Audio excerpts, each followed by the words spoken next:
प्यारे भाइयों और बहनों, ये वीडियो बहुत इम्पोर्टेंट है। ये एक ऊपर जो है एक मुस्लिम शख्स है और नीचे जो है नॉन मुस्लिम है।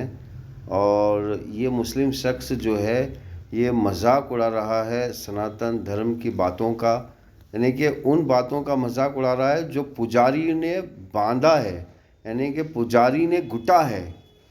तो यहाँ पर मैं इस मुस्लिम शख्स से गुजारिश करना चाहता हूँ कि प्लीज़ कम से कम एक मर्तबा धर्म के ऊपर बात करने से पहले संस्कृत ज़बान सीख लो। भगवत गीता, वेदा, पुराना, उपनिषद एक मर्तबा अपनी आँखों से पढ़ लो एक मर्तबा, क्योंकि हिंदुओं के अंदर भी बहुत सारे शैतानी लोग हिंदू मज़हब को अगवा करके अपनी मनमानी लगाए हैं। तो चलिए बात क्या है सुनते हैं, और फिर ये मुस्लिम शख्स कैसे मजाक उड़ा रहा है वो भी देखते हैं।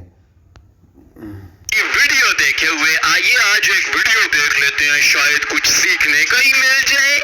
रावण ने तो सीता माता को हाथ भी नहीं लगाया था, पर तब भी हम उसके पुतले जलाते हैं। और दुर्योधन ने तो द्रौपदी को हाथ भी लगाया था और हम उसका कुछ नहीं कर सकते, ऐसा क्यों? तो रावण बिना हाथ लगाए सीता वापस से चढ़ गई।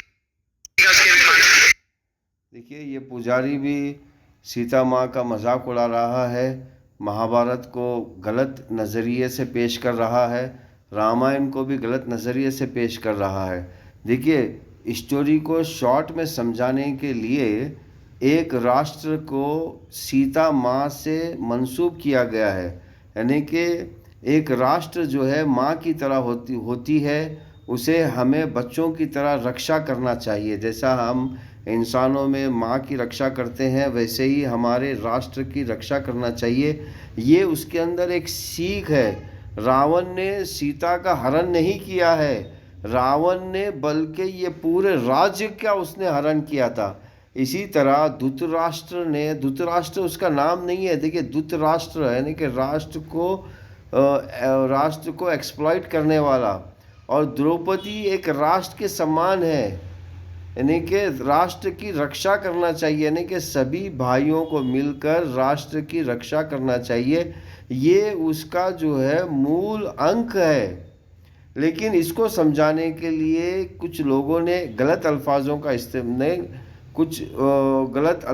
इस्तेमाल किया और वो शैतानी पुजारियों ने उन गलत अल्फाज को सही बना दिया, यानी कि द्रौपदी का चीरहरण नहीं हुआ था। यानी कि यहाँ पर यह बताया जा रहा है कि धृतराष्ट्र जो है वो राष्ट्र की इज्जत लूट रहा था और द्रौपदी राष्ट्र के समान है, सभी लोगों को उसकी रक्षा करनी चाहिए, ये उसके अंदर मैसेज है। अब ये जो मुस्लिम शख्स है इसने कभी संस्कृत नहीं पढ़ा, ना भगवत गीता पढ़ा, ना वेदा पढ़ा, ना पुराण पढ़ा, ना उपनिषद पढ़ा, ना बात को समझने की कोशिश की। यहाँ पर शैतानी हिंदुओं का सहारा लेकर फिर इन मज़हबी चीज़ों का मजाक उड़ा रहा है।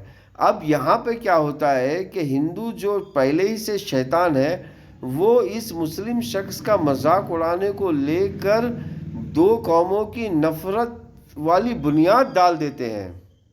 तो यहाँ पर दो कौम को, यानी कि इंसान को दो हिस्सों में बांटकर आपस में लड़वा कर अपनी रोटी सेकने का काम शुरू हो जाता है। तो मेरे प्यारे भाइयों और बहनों, धर्म की बातें करने से पहले सिर्फ एक मर्तबा कम से कम धर्म की चीज़ों को अपनी आँखों से पढ़िए, उसके बाद धर्म की बातें कीजिए सबूत के साथ। इस तरह शैतानी ब्राह्मण या फिर शैतानी पुजारियों की बात लेकर किसी महापुरुषों का मजाक मत उड़ाइए।